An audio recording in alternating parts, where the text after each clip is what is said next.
بسم اللہ الرحمن الرحیم۔ السلام علیکم ورحمۃ اللہ وبرکاتہ۔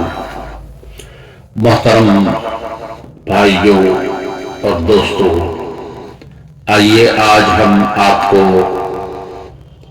ہاتھی والوں کا یا اصحاب الفیل کا یا ابرہہ کا کعبۃ اللہ ڈھانے کا جو قصہ ہے وہ بیان کرتے ہیں۔ اس قصے کو قرآن مجید نے بھی ذکر کیا ہے۔ سورۃ الفیل اسے واقعہ کا تذکرہ کرتی ہے۔ آئیے دیکھتے ہیں کہ یہ واقعہ کیا ہے اور کیوں ابرہہ نے کعبۃ اللہ کو ڈھانے کا ارادہ کیا۔ اس سے پہلے کہ ہم اس واقعے کی طرف چلیں، ہمیں ابرہہ کے متعلق کچھ باتیں جاننے کی ضرورت ہے۔ تو ابرہہ کون تھا، کیوں اس نے ارادہ کیا، کیا غرض تھی، کیا مقصد تھا، آئیے ہم آپ کو بیان کرتے ہیں۔ ابرہہ یمن کا بادشاہ تھا۔ وہ بادشاہ کیسا بنا یہ بیان کرتے ہیں۔ یمن پر جو حبشی فوج حملہ آور ہوئی تھی، اس کے متعلق عرب مورخین کے بیانات مختلف ہیں۔ حافظ ابن کثیر رحمہ اللہ نے لکھا ہے کہ وہ دو امیروں کی قیادت میں تھی، ایک اریات دوسرا ابرہہ، اور محمد بن اسحاق کی روایت ہے کہ اس فوج کا امیر اریات تھا اور ابرہہ اس میں شامل تھا۔ دونوں اس بات پر متفق ہیں کہ ابرہہ اور اریات باہم لڑ پڑے، مقابلے میں اریات مارا گیا، ابرہہ ملک پر قابض ہو گیا، اور پھر اس نے شاہ حبش کو اس بات پر راضی کر لیا کہ وہ اس کو یمن پر اپنا نائب مقرر کر دے۔ اس کے برعکس یونانی اور سریانی مورخین کا بیان ہے کہ فتح یمن کے بعد جب حبشیوں نے مزاحمت کرنے والے یمنی سرداروں کو ایک ایک کر کے قتل کرنا شروع کر دیا، تو ان میں سے ایک سردار السمائکیہ اشوا، جسے یونانی مورخین ایسنٹھسس لکھتے ہیں، نے حبشیوں کی اطاعت قبول کر کے اور جزیہ ادا کرنے کا عہد کر کے شاہ حبش سے یمن کی گورنری کا پروانہ حاصل کر لیا، لیکن حبشی فوج نے اس کے خلاف بغاوت کر دی اور ابرہہ کو اس کی جگہ گورنر بنا دیا۔ یہ شخص حبش کی بندرگاہ ادولیس کا ایک یونانی تاجر کا غلام تھا، جو اپنی ہوشیاری سے یمن پر قبضہ کرنے والی حبشی فوج میں بڑا اثر و رسوخ حاصل کر گیا تھا۔ شاہ حبش نے اس کی سرکوبی کے لیے جو فوجیں بھیجی، وہ یا اس سے مل گئی یا اس نے ان کو شکست دے دی۔ آخرکار شاہ حبش کے مرنے کے بعد اس کے جانشین نے اس کو یمن پر اپنا نائب السلطنت تسلیم کر لیا۔ یونانی مورخین اس کا نام ابرامس اور سریانی مورخین ابراہام لکھتے ہیں۔ ابرہہ غالباً اسی کا حبشی تلفظ ہے، کیونکہ عربی میں تو اس لفظ کا تلفظ ابراہیم ہے۔ یہ شخص رفتہ رفتہ یمن کا خود مختار بادشاہ بن گیا، مگر برائے نام اس نے شاہ حبش کی بالادستی تسلیم کر رکھی تھی اور اپنے آپ کو مفوض الملک، نائب شاہ لکھتا تھا۔ اس نے جو اثر و رسوخ حاصل کر لیا تھا، اس کا اندازہ اس امر سے کیا جا سکتا ہے کہ جب 543 عیسوی میں وہ سد معارف کی مرمت سے فارغ ہوا تو اس نے ایک عظیم الشان جشن منایا، جس میں قیصر روم، شاہ ایران، شاہ ہیرا اور شاہ غسان کے سفراء شریک ہوئے۔ اس کا مفصل تذکرہ اس کتبے میں درج ہے جو ابرہہ نے سد معارف پر لگایا تھا۔ یہ کتبہ آج بھی موجود ہے اور گلیزر نے اس کو نقل کیا ہے۔ یمن میں پوری طرح اپنا اقتدار مضبوط کر لینے کے بعد ابرہہ نے اس مقصد کے لیے کام شروع کر دیا جو اس مہم کی ابتدا سے رومی سلطنت اور اس کے حلیف حبشی عیسائیوں کے پیش نظر تھا۔ یعنی ایک طرف عرب میں عیسائیت پھیلانا اور دوسری طرف اس تجارت پر قبضہ کرنا جو بلاد مشرق اور رومی مقبوضات کے درمیان عربوں کے ذریعے سے ہوتی تھی۔ یہ ضرورت اس بنا پر اور بڑھ گئی تھی کہ ایران کی ساسانی سلطنت کے ساتھ روم کی کشمکش اقتدار نے بلاد مشرق سے رومی تجارت کے دوسرے تمام راستے بند کر دیے تھے۔ ابرہہ نے اس مقصد کے لیے یمن کے دارالسلطنت سے صنعاء میں ایک عظیم الشان کلیسا تعمیر کرایا جس کا ذکر عرب مورخین نے القدیس یا القلیس یا القلیس کے نام سے کیا ہے۔ یہ یونانی لفظ یہ کلیسیا کا معرب ہے اور اردو کا لفظ کلیسا بھی اسی یونانی لفظ سے ماخوذ ہے۔ محمد بن اسحاق کی روایت ہے کہ اس کام کی تکمیل کے بعد اس نے شاہ حبش کو لکھا کہ میں عربوں کا حج کعبہ سے اس کلیسا کی طرف موڑے بغیر نہ رہوں گا۔ ابن کثیر نے لکھا ہے کہ اس نے یمن میں علل اعلان اپنے اس ارادے کا اظہار کیا اور اس کی منادی کرا دی۔ اس کی اس حرکت کا مقصد ہمارا نزدیک یہ تھا کہ عربوں کو غصہ دلائے تاکہ وہ کوئی ایسی کارروائی کرے جس سے اس کو مکہ پر حملہ کرنے اور کعبہ کو منہدم کرنے کا بہانہ مل جائے۔ محمد بن اسحاق کا بیان ہے کہ اس کے اس اعلان پر غضبناک ہو کر ایک عرب نے کسی نہ کسی طرح کلیسا میں گھس کر رفع حاجت کر ڈالی۔ ابن کثیر رحمہ اللہ لکھتے ہیں کہ یہ فعل ایک قریشی نے کیا تھا، اور مقاتل بن سلیمان کی روایت ہے کہ قریش کے بعض نوجوانوں نے جا کر اس کلیسا میں آگ لگا دی تھی۔ ان میں سے کوئی واقعہ بھی اگر پیش آیا ہو تو کوئی تعجب بات نہیں ہے، کیونکہ ابرہہ کا یہ اعلان یقیناً سخت اشتعال انگیز تھا، اور قدیم جاہلیت کے دور میں اس پر کسی عرب یا قریش کا یا چند قریشی نوجوانوں کا مشتعل ہو کر کلیسا کو گندا کر دینا یا اس میں آگ لگا دینا کوئی ناقابل فہم بات نہیں ہے۔ لیکن یہ بھی کچھ بعید نہیں کہ ابرہہ نے خود اپنے کسی آدمی سے خفیہ طور پر ایسی حرکت کرائی ہو تاکہ اسے مکے پر چڑھائی کرنے کا بہانہ مل جائے، اور اس طرح وہ قریش کو تباہ اور تمام اہل عرب کو مرعوب کر کے اپنے دونوں مقصد حاصل کر لے۔ بہرحال دونوں صورتوں میں سے جو صورت بھی ہو، جب ابرہہ کے پاس یہ رپورٹ پہنچی کہ کعبے کے معتقدین نے اس کے کلیسا کی توہین کی ہے تو اس نے قسم کھائی کہ میں اس وقت تک چین نہ لوں گا جب تک کعبے کو ڈھا نہ دوں۔ اس کے بعد وہ سن 570 یا 71 عیسوی میں 60,000 فوج اور 13 ہاتھی اور بروایت بعض 9 ہاتھی لے کر مکہ کی طرف روانہ ہوا۔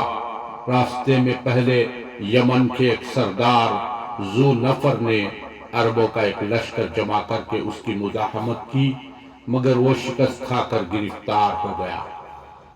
پھر قصعم کے علاقے میں ایک عرب سردار نفیل بن حبیب قصعمی اپنے قبیلے کو لے کر مقابلے پر آیا، مگر وہ بھی شکست کھا کر گرفتار ہو گیا، اور اس نے اپنی جان بچانے کے لیے بدرقے کی خدمت انجام دینا قبول کر لیا۔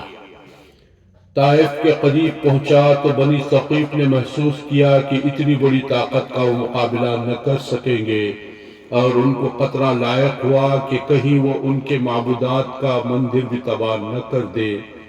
چنانچہ ان کا سردار مسعود ایک وفد لے کر ابرہہ سے ملا اور اس نے کہا کہ ہمارا بت خدا وہ معبد نہیں ہے جسے آپ ڈھانے آئے ہیں، وہ تو مکہ میں ہے، اس لیے آپ ہمارے معبد کو چھوڑ دیں، ہم مکہ کا راستہ بتانے کے لیے آپ کو بدرقہ فراہم کیے دیتے ہیں۔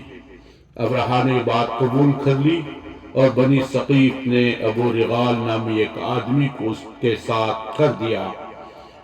جب مکہ 3 کوس رہ گیا تو المغمس یا المغمس نامی مقام پر پہنچ کر ابو رغال مر گیا اور عرب مدتوں تک اس کی قبر پر سنگباری کرتے رہے۔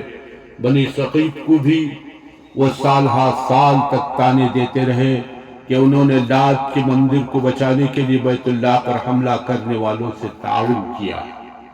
محمد بن اسحاق کی روایت ہے کہ المغمس سے ابرہہ نے اپنے مقدمۃ الجیش کو آگے بڑھایا اور وہ اہل تہامہ اور قریش کے بہت سے مویشی لوٹ لے گیا، جن میں رسول اللہ صلی اللہ علیہ وسلم کے دادا عبد المطلب کے بھی 200 اونٹ تھے۔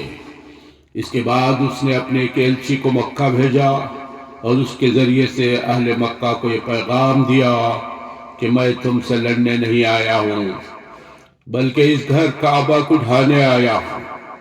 اگر تم نہ لڑو تو میں تمہاری جان و مال سے کوئی تعرض نہ کروں گا۔ نیز اس نے اپنے ایلچی کو ہدایت کی کہ اہل مکہ اگر بات کرنا چاہے تو ان کے سردار کو میرے پاس لے آنا۔ مکے کے سب سے بڑے سردار اس وقت عبد المطلب تھے۔ ایلچی نے ان سے مل کر ابرہہ کا پیغام پہنچایا۔ انہوں نے کہا کہ ہم میں ابرہہ سے لڑنے کی طاقت نہیں ہے، یہ اللہ کا گھر ہے، وہ چاہے گا تو اپنے گھر کو بچا لے گا۔ ایلچی نے کہا کہ آپ میرے ساتھ ابرہہ کے پاس چلیں۔ وہ اس پر راضی ہو گئے اور اس کے ساتھ چلے گئے۔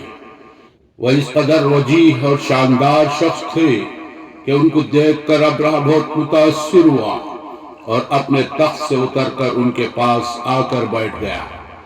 پھر پوچھا کہ آپ کیا چاہتے ہیں؟ انہوں نے کہا میرے جو اونٹ پکڑ لیے گئے ہیں وہ مجھے واپس دے دیے جائیں۔ ابرہہ نے کہا کہ اگر آپ کو دیکھ کر تو میں بہت متاثر ہوا تھا، مگر آپ کی اس بات نے میری نظر سے آپ کو گرا دیا کہ آپ اپنے اونٹوں کا مطالبہ کر رہے ہیں، اور یہ گھر جو آپ کا اور آپ کے دین آبائی کا مرجع ہے اس کے بارے میں کچھ نہیں کہتے۔ انہوں نے کہا میں تو صرف اپنے اونٹوں کا مالک ہوں اور انہی کے بارے میں آپ سے درخواست کر رہا ہوں۔ رہا یہ گھر تو اس کا ایک ہی رب ہے اور وہ اس کی حفاظت خود کر لے گا۔ ابرہہ نے جواب دیا وہ اس کو مجھ سے نہ بچا سکے گا۔ عبد المطلب نے کہا آپ جانے اور وہ جانے۔ یہ کہہ کر وہ ابرہہ کے پاس سے اٹھ آئے اور اس نے ان کے اونٹ واپس کر دیے۔ بیہقی نے جو روایت کی ہے ان میں وہ بیان کرتے ہیں کہ جب ابرہہ السپاہ کے مقام پر پہنچا جو عرفات اور طائف کے پہاڑوں کے درمیان حدود حرم کے قریب واقع ہے، تو عبد المطلب خود اس کے پاس گئے اور اس سے کہا آپ کو یہاں تک آنے کی کیا ضرورت تھی؟ آپ کو اگر کوئی چیز مطلوب تھی تو ہمیں کہلا بھیجتے، ہم خود لے کر آپ کے پاس حاضر ہو جاتے۔ اس نے کہا کہ میں نے سنا ہے یہ گھر امن کا گھر ہے، میں اس کا امن ختم کرنے آیا ہوں۔ عبد المطلب نے کہا یہ اللہ کا گھر ہے، آج تک اس نے کسی کو اس پر مسلط ہونے نہیں دیا۔ ابرہہ نے جواب دیا ہم اسے منہدم کیے بغیر نہ پلٹیں گے۔ عبد المطلب نے کہا آپ جو کچھ چاہیں ہم سے لے لیں اور واپس چلے جائیں، مگر ابرہہ نے انکار کر دیا اور عبد المطلب کو پیچھے چھوڑ کر اپنے لشکر کو آگے بڑھنے کا حکم دیا۔ بہرحال یہ امر بالکل واضح ہے کہ مکہ اور اس کے آس پاس کے قبائل اتنی بڑی فوج سے لڑ کر کعبے کو بچانے کی طاقت نہ رکھتے تھے۔ اس لیے یہ بالکل قابل فہم بات ہے کہ قریش نے اس کی مزاحمت کی کوئی کوشش نہ کی۔ قریش کے لوگ تو جنگ احزاب کے موقع پر مشرک اور یہودی قبائل کو ساتھ ملا کر زیادہ سے زیادہ 10-12 ہزار کی جمعیت فراہم کر سکتے تھے، وہ 60,000 فوج کا مقابلہ کیسے کر سکتے تھے؟ محمد بن اسحاق بیان کرتے ہیں کہ ابرہہ کے لشکرگاہ سے واپس آ کر عبد المطلب نے قریش والوں سے کہا کہ اپنے بال بچوں کو لے کر پہاڑوں میں چلے جائیں تاکہ ان کا قتل عام نہ ہو جائے۔ پھر وہ اور قریش کے چند سردار حرم میں حاضر ہوئے اور کعبے کے دروازے سے کنڈا پکڑ کر انہوں نے اللہ تعالیٰ سے دعا مانگی کہ وہ اپنے گھر اور اس کے خادموں کی حفاظت فرمائے۔ اس وقت خانہ کعبہ میں 360 بت موجود تھے، مگر یہ لوگ اس نازک گھڑی میں ان سب کو بھول گئے اور انہوں نے صرف اللہ کے آگے دست سوال پھیلایا۔ ان کی جو دعائیں تاریخوں میں منقول ہوئی ہے ان میں اللہ واحد کے سوا کسی دوسرے کا نام تک نہیں پایا جاتا۔ ابن شام نے سیرت میں عبد المطلب کے جو اشعار نقل کیے ہیں وہ یہ ہیں: خدایا بندہ اپنے گھر کی حفاظت کرتا ہے، تو بھی اپنے گھر کی حفاظت فرما۔ کل ان کی صلیب اور ان کی تدبیر تیری تدبیر کے مقابلے میں غالب نہ آئے۔ اگر تو ان کو اور ہمارے قبیلے کو اپنے حال پر چھوڑ دینا چاہتا ہے تو جو چاہے کر۔ صلیب کی آل اور اس کے پرستاروں کے مقابلے میں آج اپنی آل کی مدد فرما۔ اے میرے رب، تیرے سوا میں ان کے مقابلے میں کسی سے امید نہیں رکھتا۔ اے میرے رب، ان سے اپنے حرم کی حفاظت کر۔ اس گھر کا دشمن تیرا دشمن ہے، اپنی بستی کو تباہ کرنے سے ان کو روک۔ یہ دعائیں مانگ کر عبد المطلب اور ان کے ساتھی بھی پہاڑوں میں چلے گئے اور دوسرے روز ابرہہ مکے میں داخل ہونے کے لیے آگے بڑھا، مگر اس کا خاص ساتھی محمود جو آگے تھا یکایک بیٹھ گیا۔